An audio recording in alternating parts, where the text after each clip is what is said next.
Welcome in, ladies and gentlemen. It is Catching the Curb time, and we have reached the finale of the inaugural season of Catching the Curb with Bob Camardo. And Bob, the reason it is the finale is because yesterday, the entire parade, the culmination of everything, this past Sunday, I should say, it feels like yesterday. Um, what a great show that you guys put on. 12 new inductees into the Hall of Fame, each one of them deservedly so for so many different reasons. And the Gene Steratore show, because I think he deserves his own show at this point.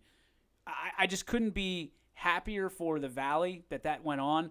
The 55th annual rendition of the Curbstone Coaches Hall of Fame induction, and it was absolutely flawless. So, my friend, kudos to you and the entire team on what you did, and congratulations. Well, thank you. The first person that needs thanked is Tom Miller. He's our banquet chairman, and I don't know if you remember, Lorica said at the banquet Sunday night, he says, "Thank God this is over. I don't have to get any more texts from Tom Miller because he really, really goes all out with this banquet, and he deserves his own round of applause for that." But yeah, we're very, very pleased with the banquet. We had 420 people there. 12 inductees. Gene Steratore, until Sunday when Steratore talked, I thought the only person that could talk that long and that well without any notes was Jim Tressel, but Steratore was right there. Awesome. He did a great job. He really did. No, it was a great show from beginning to end, and everybody was timely. The 2 minutes were exceeded a few times. Sometimes people gave their time back. But there were some good one-liners. Cheryl Weaver, I think, had the best one-liner of the night. If you weren't there, sorry you missed it. Tickets are available for next year, the 56th annual, because I'm sure there will be some as well. But for you, when you sit down and you can actually, and I want to say this kind of vividly, can you relax? Like, do you get to actually enjoy what is happening on stage whenever you finally get to kind of, I don't know, enjoy your work, so to speak? Yeah, I mentioned to you off air. When I got home that night, my wife says, "Well, how'd it go?" I go, "You know what? Honey, I just want to go to bed. I was really tired. It's a lot of work, and like we said, it's a lot of preparation that goes into 2 hours of a whole year. But we were thrilled with it. We had new YSU men's basketball coach Ethan Faulkner for our luncheon yesterday. So we couldn't rest too much because we had over 60 people there at lunch yesterday, so that worked out pretty well too. But it's time to take a deep breath. We already have next year's keynote speaker for the banquet, which will be in first Sunday in May next year, and it's former Oklahoma and Browns running back Greg Pruitt, which my man DJ never heard of. So that's. That's Tell being a Steeler fan, well, I guess. That's the age difference too. As Chuck had said, Greg Pruitt's a little bit older, but I'm sure he'll draw well. People love Browns guest speakers. Some people. And Tom Miller's already planning. We're already talking about stuff we need to do next year. So it really is a 365-day job. But again, we were really, really pleased with it. It is. I mean, it's WrestleMania for this Valley. When you're talking about the induction of the 12, yes, that we saw. And I went on and on yesterday on this show about how incredibly talented and how lucky we are here in this Valley to have a Hall of Fame. Not the Hall of Good, not the Hall of Average. These are people that have made differences in so many ways. And I thought that Gene Steratore captured that in his speech without necessarily knowing what was going on and who was in that room. But when you are a guy of his stature and has been around the block as many times as he has, right? You've been around that block as many times as he has, you understand how to read a room, then you understand how to lead a room. For you, because I'm guessing he didn't tell you what he was going to speak about. Not at all. How did you walk away from that speech? Again, I was very impressed with how he read the room and went into his speech and talked about things that would pertain to not only sports but everyday life. And he with no notes, he was tremendous. And the other thing about him was Tom Miller, having dealt with him over the last 8 to 10 months as far as getting him to come and speak with us. said that he was one of the nicest guys he's ever dealt with. Tell. He's just he was, as Chuck mentioned, he was probably the last guy to leave. He was signing autographs, talking to people. And the other thing he did, which impressed me, when he talked to you, he looked you dead in the eye. Yeah. There was no reading the room, looking past to see who else is back there. He talked directly to you. He was a tremendous get for us, no doubt. When you you probably haven't had the chance to sit back and look at the last 365 days leading up to the 55th annual Curbstone Coaches Hall of Fame banquet. When you think about the toughest part of building this banquet and the most rewarding part of building this banquet for you and for all that are involved, does anything come to mind or tickle your fancy? Absolutely. The toughest part is people don't realize that this is the only quote-unquote fundraiser that we do all year. Yeah. The money that's generated from this banquet, we don't keep. We give to charities and stuff. So it's imperative for sponsors and inductees to bring family to get their barber to do an ad or whatever, because it's the only way that we generate any revenue. And it's a lot. I'll have a ton of people that'll come up to me, hey, why isn't DJ Oakley in the Hall of Fame? Well, I could tell you. Well, the answer is somebody has to nominate. We don't just sit in the room and say, okay, we're going to pick this guy, and this guy. Someone has to nominate them. And then that person that does the nominating, like you this year with Coach Yeagley, is responsible for getting ads and having people come to buy things. So it's really an important job for the sponsors. Yeah. And a lot of them don't understand that, and that's one of the toughest things we deal with, trying to get people there. And we talk about money being the toughest and most challenging part, the most rewarding part for you. I mean, when you sit back and you go, man, I really like this part of leading up or the actual event itself. The whole event itself, when we did a special presentation for our sponsor, Ed Reese, and the look of surprise on his face. And then there was, looking at the 12 inductees and how happy they were and their families and the whole 9 yards. I mean, it just the way they appreciated being inducted into the Hall of Fame, and everybody riveted to Gene's Steratore speech. There's a whole myriad of things that make it, at the end of the night, you're like, wow, we really did a good job. It was one of the better ones we've had, and like I said, we're very pleased. You guys hit it on the screws. There's no doubt about that. The one guy that I guess the family, I mean, nobody does it alone, like we talked about with Gene.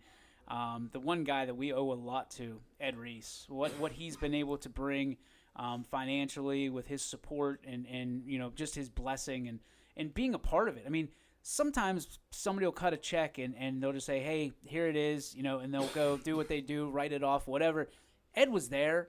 You could tell he didn't want to get up and be acknowledged, but for him to not blink and for this thing to go off as swimmingly as it always does, the support that he has for this particular event and everything that goes into it, and this organization even.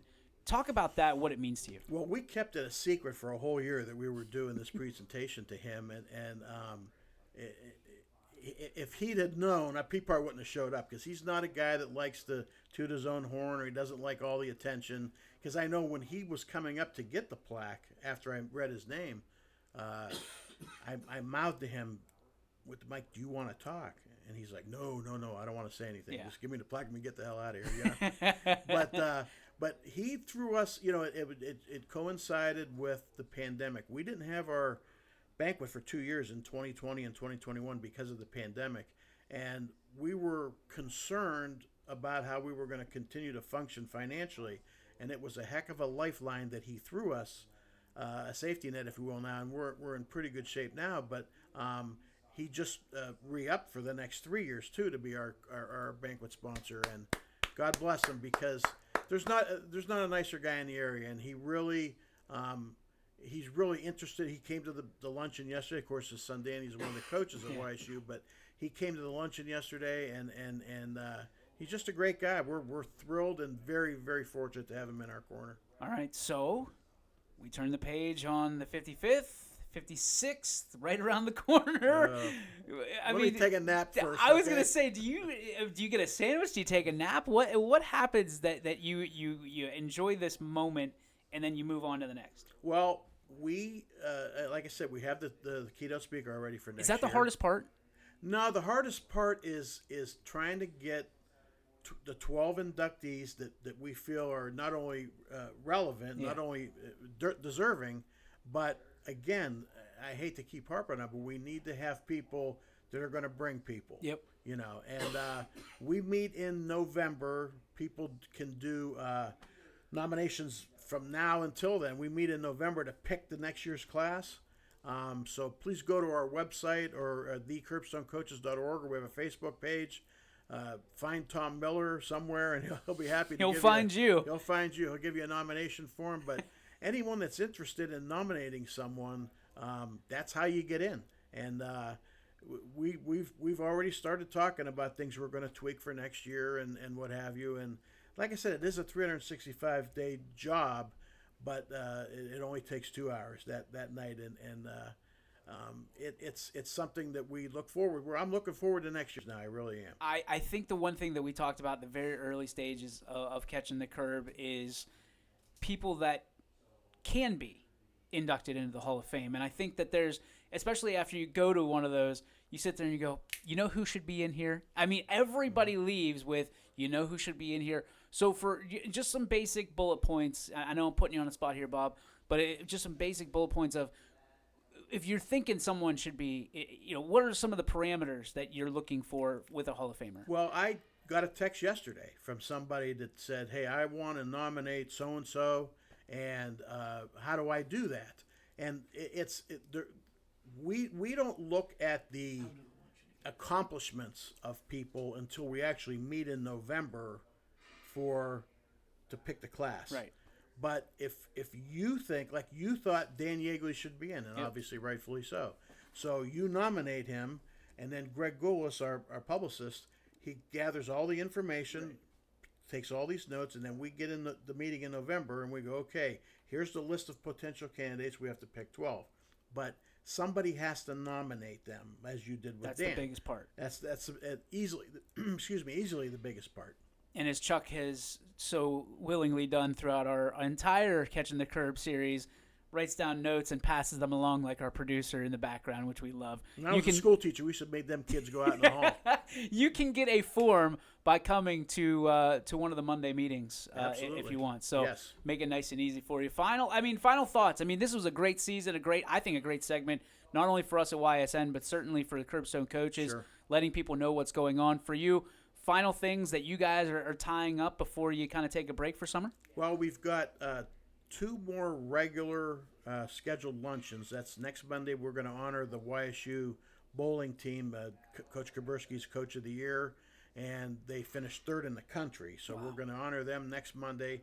And then on May 20th, we're going to have the new women's basketball coach, Melissa Jackson from YSU, come and see us. And then we set aside the first 3 Mondays in June for champions. We've got a couple YSU champions on the 3rd and the 10th of June, the softball regular season, women's tennis regular season, track and field.